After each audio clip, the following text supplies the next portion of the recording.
Fala pessoal, tudo bem com vocês? Sou eu aqui de novo e hoje eu espero que o vídeo seja bem curto, porque o tema já é bastante comentado na internet, já tem bastante vídeo falando sobre isso, mas eu vim aqui dar a minha opinião, até porque eu já convivo com isso há muito tempo.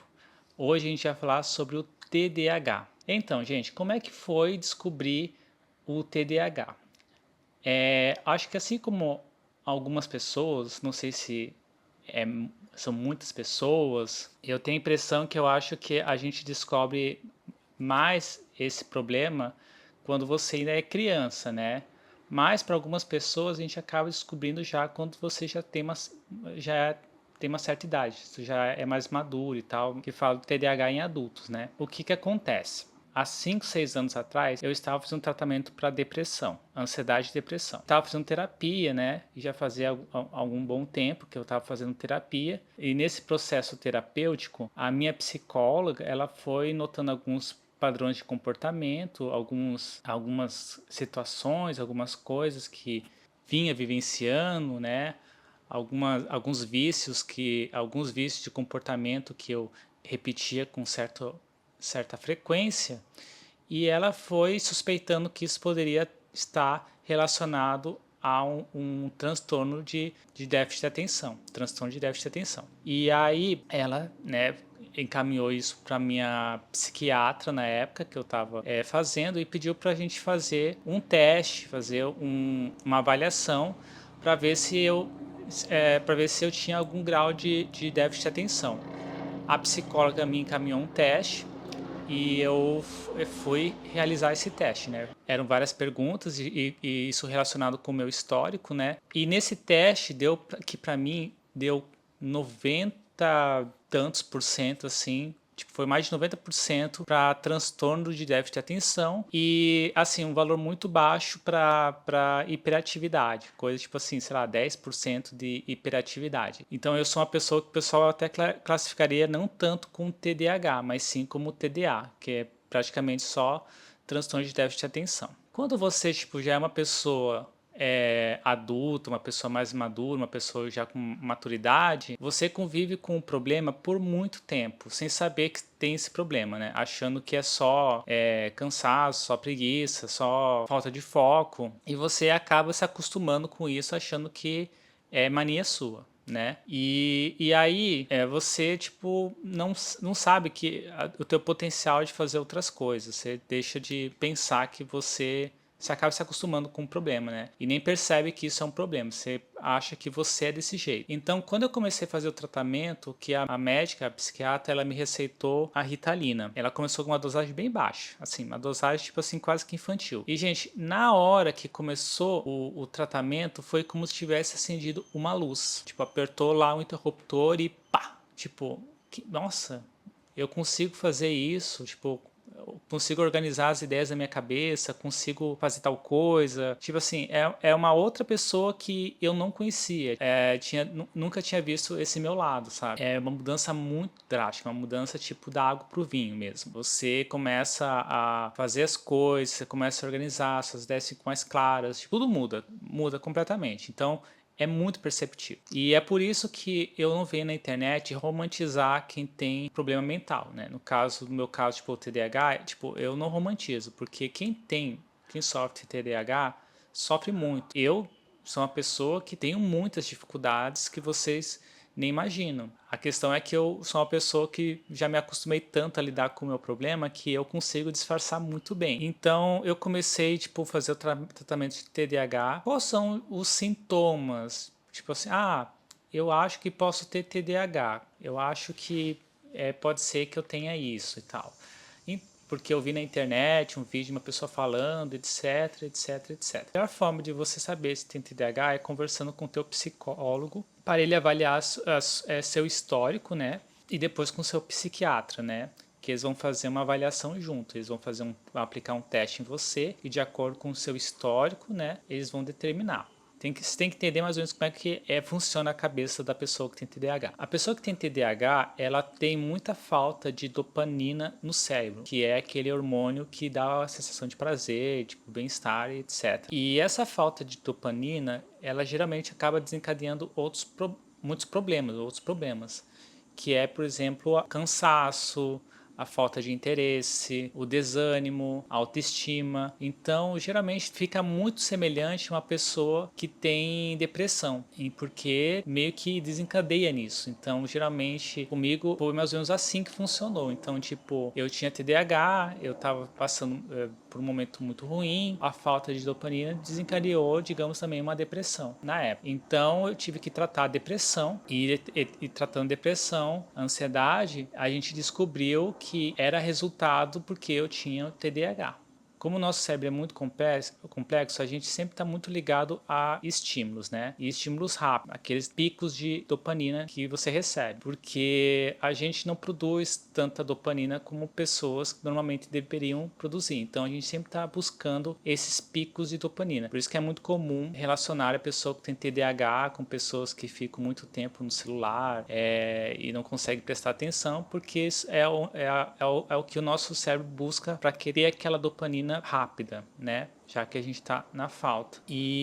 Só que isso é um grande problema, porque se a gente ficar sempre dependendo desses picos de dopaminas instantâneos, a gente não consegue fazer as coisas básicas que a gente tem que fazer, porque elas não geram esses picos de dopamina como deveriam dar. Por exemplo, arrumar uma casa, lavar uma louça, fazer comida, ir no mercado fazer compra, separar o lixo para levar para a rua e socializar. Isso normalmente requer um esforço. A recompensa não é tão imediata. A recompensa é você ter um ambiente mais organizado, um ambiente mais arrumado, e isso geralmente é uma recompensa a mais longo prazo. Por causa disso, a gente tem muita dificuldade. Pode parecer preguiça, mas é difícil. Porque aquelas coisas que você tem mais facilidade para fazer e desenvolver, geralmente essas coisas, como você consegue ter uma recompensa a curto prazo, você começa a investir muito naquilo, o que acaba gerando o hiperfoco. E ele pode surgir em qualquer coisa.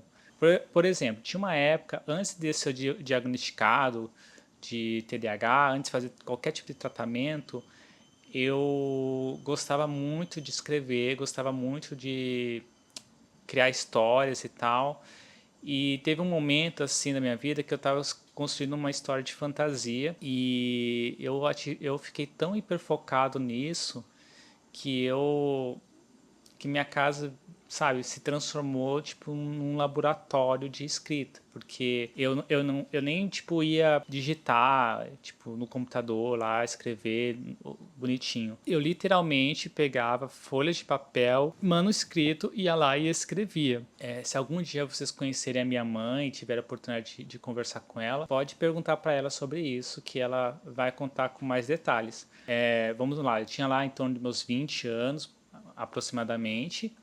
Eu morava sozinho do lado de casa, assim, tinha a casa da minha mãe e eu morava atrás, num puxadinho. E lá na minha casa eu comecei a escrever e aí a minha mãe chegava e encontrava um monte de folha de papel espalhada no chão. Aí, se não tava no chão, tava na parede. Então, eu cobria uma parede inteira, assim. Eu literalmente peguei, gente, um barbante e puxei de um ponto de uma parede até um outro ponto de uma parede. E aí, se não bastasse, ainda puxava para trás, assim, em direção à sala, no caso, e virava uma mega linha do tempo. E nessa linha do tempo eu ia colocando minhas folhas de papel relacionado a cada momento da minha história. Eu construí a história a partir daquela linha do tempo e adicionando lá o que acontecia e tudo mais. Era post-it, era papel sulfite mesmo, assim. E se não bastasse isso, no meu quarto ainda, eu tinha mais uma parede inteira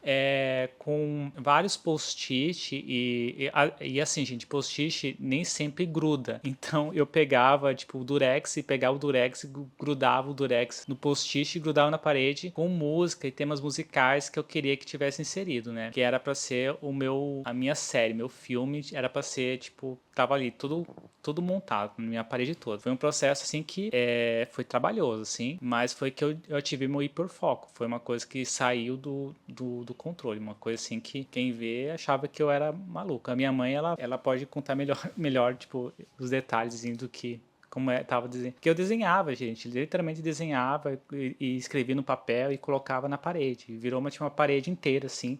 Eu não vou devagar muito, senão o vídeo vai ficar muito longo. Isso para mim era um hiperfoco. Eu desenvolvi hiperfoco na escrita, desenvolvi hiperfoco em escrever roteiros, eu escrevi hiperfoco em fazer vídeos, né? Hoje em dia, tipo, eu tenho muito hiperfoco em editar vídeos, né? Uma coisa que eu faço com muita facilidade. E é isso, gente, tipo, funciona mais ou menos assim. Aquilo lá que você tem uma facilidade, que te dá um prazer, geralmente é aquilo que você vai desenvolver com muito mais intensidade. Será que você só não está tipo, confundindo isso tipo, em ter gosto para escrever, ter gosto para fazer alguma coisa? Gente, eu acho que pode ser e pode não ser. Eu acho que a diferença entre o hiperfoco e simplesmente uma pessoa que, sei lá, gosta de fazer determinada coisa é que a pessoa que faz determinada coisa, ela vai fazer, mas vai conseguir manter uma constância cada dia. Tipo, vai fazer um pouco hoje, ou vai fazer muito hoje, daí amanhã ela vai fazer e tipo assim ela consegue criar uma rotina. Eu acho que a pessoa que tem hiperfoco, ela faz tanta coisa que esgota a coisa. Ela se dedica tanto a uma coisa que acaba esgotando. Então, tipo, eu me lembro que quando eu estava nesse processo de escrever, eu escrevi tanto, fiz tanta coisa, mas de repente de um momento para outro esgotou. E eu não tinha mais ideia, não tinha mais vontade, tipo, parou tudo assim, tipo, cortou. E aí eu tipo peguei tudo aquele material que eu tinha e engavetei e não consegui tipo finalizar, porque simplesmente esgotou, eu não tive mais vontade. Então, tipo, por um momento teve aquele pico de hiperfoco que você não para mais de fazer tal coisa. Aí de repente você se cansa daquilo e você não sente vontade de fazer aquilo e tipo assim, perde interesse. E aí o interesse vai para uma outra coisa. Aí você começa tipo o hiperfoco em outra coisa. E eu acho que isso não é o normal. Acho que o normal é você tipo conseguir finalizar as coisas, as tarefas. Então, quem tem TDAH tem muito esse problema. O problema de conseguir finalizar as tarefas. Quais são meus grandes problemas hoje? Hoje eu tenho um problema muito grande, por exemplo, de arrumar a casa, porque eu gosto de ter um ambiente arrumado, organizado e limpo, mas eu tenho uma dificuldade imensa de conseguir terminar, digamos assim, de terminar de arrumar, terminar de organizar minhas coisas. Porque eu começo a fazer uma coisa, falo, vou arrumar, vou fazer tal coisa. Aí começo lá, aí chega na metade, tipo, parou para fazer uma outra coisa.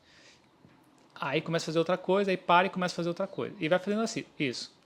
E chega no final das contas que você não conseguiu terminar nenhuma tarefa. Você, tipo, todas as coisas que você tinha para fazer, você acabou não fazendo.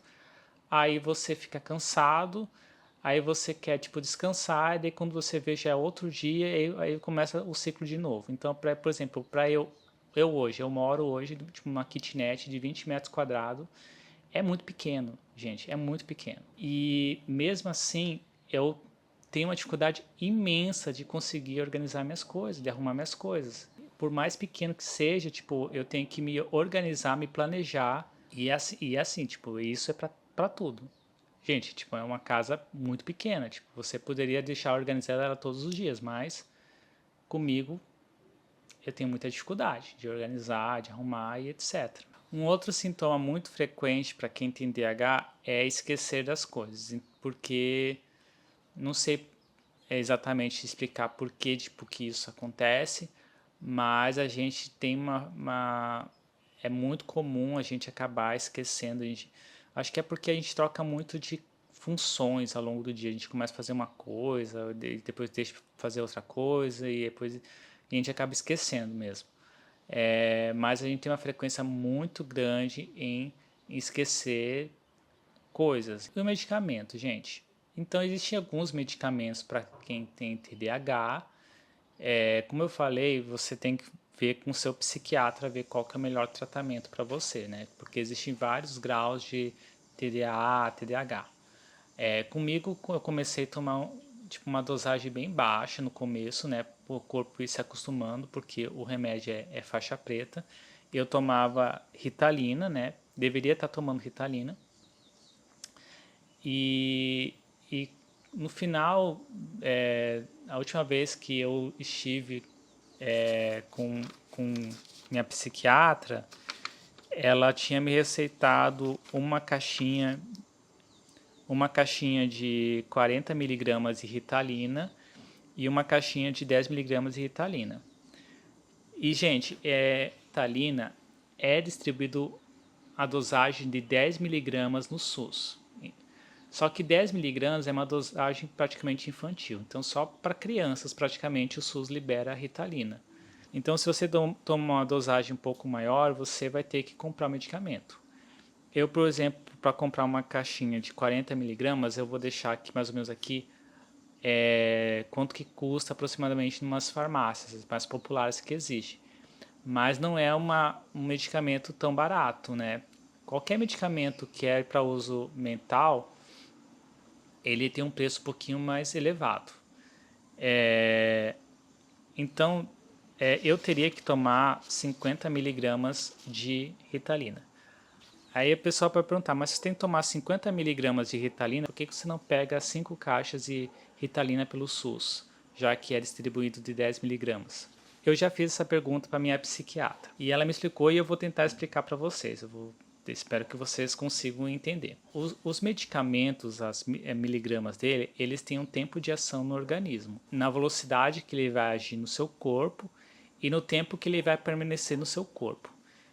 Então, por exemplo, se eu tomo um medicamento tipo de 10 miligramas, a tendência é que ele vai ter uma ação mais imediata, porque o seu organismo consegue absorver ela com mais rapidez, né? E a tendência é que ela dure menos tempo no seu organismo. Então, por exemplo, para ser efetivo, para funcionar, a gente teria que tomar um remédio que dure aproximadamente 12 horas, que é o tempo, digamos assim, que você está, sei lá, você está nas suas atividades do dia a dia, né?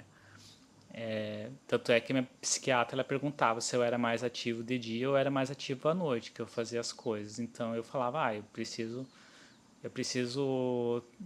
estar mais funcional de manhã e de tarde, e à noite eu estou em casa para descansar e tal. Mas minhas atividades geralmente é na manhã e na tarde. Então, precisava durar em torno de 12 horas.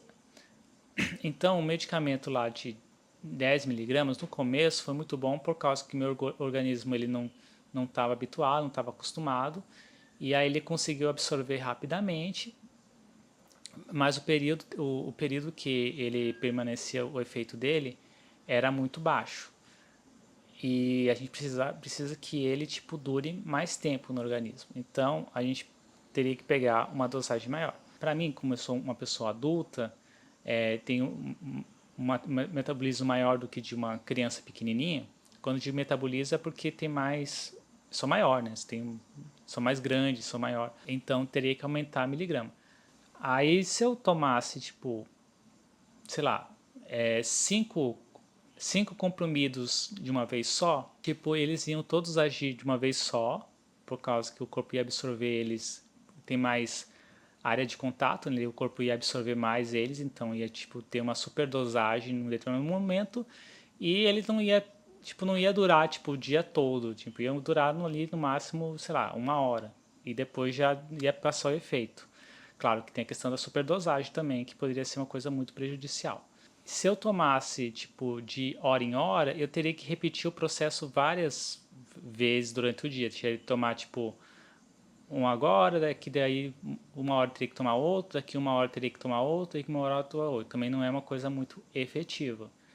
Então, os médicos não recomendam esse tipo de procedimento, porque não é adequado. E o SUS também não ia liberar 5 caixas de 10 miligramas para eu tomar. Você tem que comprar a miligrama tipo certa e enfim, é isso, gente. Não dá para pedir. Ninguém morre, eu acho, de TDAH. Então, como é uma doença mais de comportamento, o SUS não vai liberar tão cedo.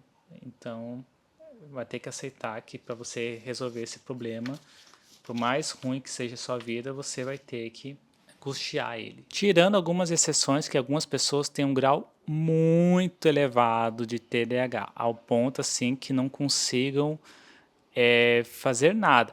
Eu já tive alguns momentos assim que eu também não conseguia fazer nada. Mas também era por conta que eu estava com talvez um pouco de depressão também. E aí a carga emocional, a dificuldade, tipo, o excesso de pensamentos, assim, me sobrecarregava ao ponto, assim, que não ter capacidade, tipo, de sair de casa, tipo, de levantar, porque era muito puxado.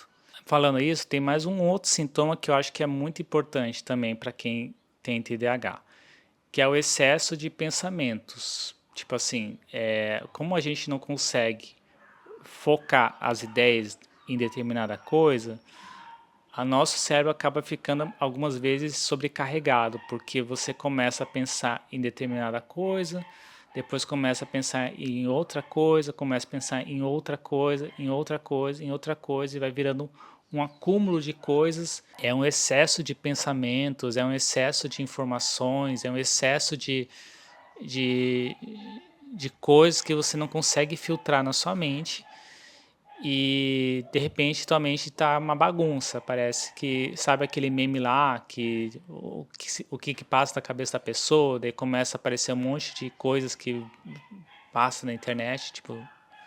Então, tinha mais ou menos isso.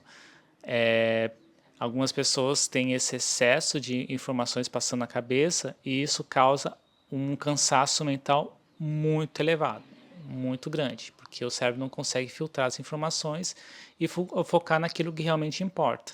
Eu acho que é por isso também que quando eu tirava para fazer uma função e, e eu estava com muito pensamento, estava pensando em muitas coisas, eu não conseguia finalizar e cansava, e minha única vontade era dormir e não fazer nada. E para algumas pessoas isso é muito forte, então aí você pode entrar com um pedido no SUS, dizer que você não tem capacidade, não é no SUS, você acha que pode entrar com um pedido no INSS, se não me engano do LOAS, e com um laudo médico mostrar, digamos assim, eu não consigo fazer as funções, não tenho capacidade funcional para fazer minhas determinadas funções por causa da minha doença, por causa do meu TDAH. Aí o INSS, você consegue um auxílio para comprar os medicamentos, né? Mas assim, são casos muito raros assim. Eu não sei se é raro, mas são casos bem específicos. No meu caso, eu consigo ir trabalhar, eu consigo ir no mercado, consigo é, sair. Então, tipo, não é uma coisa que vai me limitar a um ponto assim que eu não consiga fazer nada. A não ser que eu acabe desenvolvendo um outro problema, como no caso quando eu desenvolvi depressão. Aí, tipo, uma coisa meio que acarreta a outra, e daí isso pode virar um problema sério de não conseguir fazer absolutamente nada. Mas por enquanto, assim, sou uma pessoa funcional, ainda consigo ir no trabalho, consigo fazer minhas coisas e tal. Gente, faz uns 3 anos que eu não tô tratando TDAH. E como é isso? Gente, é ruim. É ruim e pronto. Não tenho o que falar. Eu deveria estar tratando meu TDAH, deveria estar tipo, fazendo tratamento e etc. Mas é que é caro, gente. Tipo, para eu voltar a fazer o tratamento, eu tenho que marcar com um psiquiatra. Por mais que eu consiga, sei lá, ir no CAPS, conseguir pelo SUS, tem uma fila de espera, tipo, então demora um pouco. E depois de começar o tratamento, você tem que continuar. E como eu tenho que vou ter que gastar com medicamento, vou ter que gastar, são lá uns 270, R$ 290 por mês, se não mais, para remédio, gente, para comprar remédio que vai durar 30 dias, né? Não acho que são poucas exceções assim que eles conseguem receita para. Eu acho que nem tem caixa de 60 comprimidos, né? Tipo, a caixinha é no máximo 30, então você vai gastar com medicamento todo mês, você vai gastar com medicamento.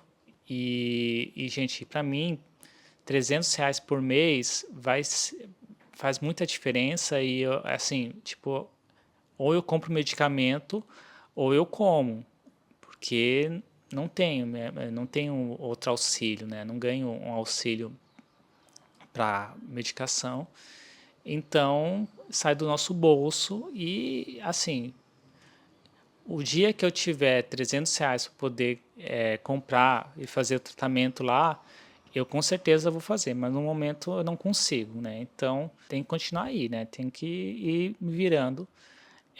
Como eu sou uma pessoa que passei boa parte da minha vida sem saber que tinha TDAH, a gente acaba se acostumando muito com a doença e criando lá seus mecanismos, tipo, para você tentar reverter isso sem precisar de medicamento, né?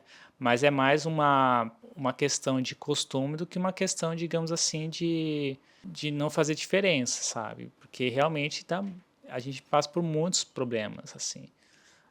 Problema às vezes um problema no trabalho, às vezes é um problema dentro de casa, às vezes é um problema com as pessoas com quem você vive, as pessoas que você gosta, sabe?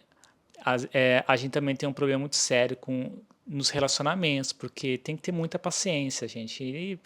E eu não julgo a pessoa que tá lá com você e acaba, tipo, às vezes perdendo interesse ou se incomodando, porque realmente, às vezes é uma coisa muito chata mesmo, sabe? Tá com pessoa com TDAH. Então a gente tem muitos problemas de relacionamentos, problemas dentro de casa, problemas financeiros, sabe? A gente tá em volta desses problemas, assim, de certa forma, no círculo. Então, quem vai se relacionar com uma pessoa com TDAH vai ter que ter muita paciência, vai ter que ter muito jogo de cintura, vai ter que ter muita compreensão, vai ter que ter muito diálogo, sabe, para saber como é que a pessoa tá, se ela tá conseguindo fazer as coisas. E porque não é fácil, gente. Não é fácil. E ainda mais nos dias de hoje, que cada um tem a sua vida, cada um está correndo atrás do seu, e as pessoas estão muito mais individualistas, é muito difícil você encontrar uma pessoa que está ali disposta a tentar te ajudar, a tentar estar do teu lado, a tentar te compreender, enfim. Então, são coisas muito difíceis de resolver mesmo, sabe? E aí tem uma outra questão. Quando a gente encontra uma pessoa que consegue lá te dar um pouquinho mais do que normalmente as pessoas dão, essa pessoa acaba criando um vínculo muito forte com a pessoa com TDAH, porque a pessoa com TDAH acaba criando uma certa dependência da pessoa. E isso é um problema muito, muito grande, porque se é um relacionamento tipo afetivo, amoroso, e em determinado momento esse relacionamento acaba acabando, a pessoa que tem TDAH ela sofre demais, porque ela cria uma dependência muito grande, começa a fazer parte da vida dela, né? Aquela pessoa para poder fazer as coisas, para poder se tornar uma pessoa funcional.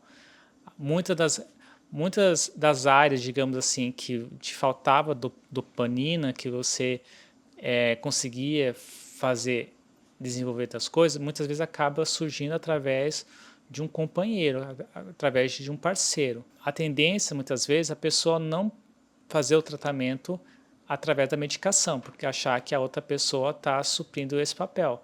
E aí você cria uma dependência muito grande na pessoa para fazer as coisas. E se por acaso, em algum momento, aquela pessoa acaba saindo da vida de você, a pessoa que tem TDAH acaba sofrendo demais, né? Acaba, tipo, passando um processo muito difícil. Mas também, tipo, a pessoa que está ali ajudando você pode ficar sobrecarregada. Acaba não virando uma coisa muito saudável mesmo. Então, quem vai se relacionar com a pessoa com TDAH tem que ter muita paciência, tem que ter jogo de cintura, tem que saber colocar limites, né? Para não deixar a pessoa achar de usar tipo você como uma pessoa para poder suprir a falta de foco, de atenção, né? Senão você vai acabar virando imagina você virar uma secretária, um assistente de uma pessoa 24 horas. Então é uma coisa muito cansativa, é muito jogo de cintura. Então, para isso não acontecer, para você não acabar usando a pessoa como teu assistente, como tua secretária, né, 24 horas, você precisa tratar a sua saúde mental, você precisa do medicamento para você virar uma pessoa funcional sem depender de outras pessoas para fazer suas atividades. Você precisa tratar sua saúde mental com medicamento e reorganizar os compostos químicos que acontecem no teu cérebro. Então é isso, pessoal. Eu espero que tenha esclarecido algumas dúvidas. Espero que vocês tenham entendido também como é que funciona a cabeça de uma pessoa com TDAH, mais ou menos. Não é uma coisa legal de ter, gente. Se eu pudesse não ter, eu não teria, sabe? A gente passa por muita dificuldade, é muito difícil. É, não romantize essa doença mental. Não use isso como desculpa para poder esquecer das coisas, para tentar, tipo, ganhar uma medicação para para os estudos, para tipo, tentar tipo, passar num concurso, passar no vestibular, porque eu acho que não é legal, gente.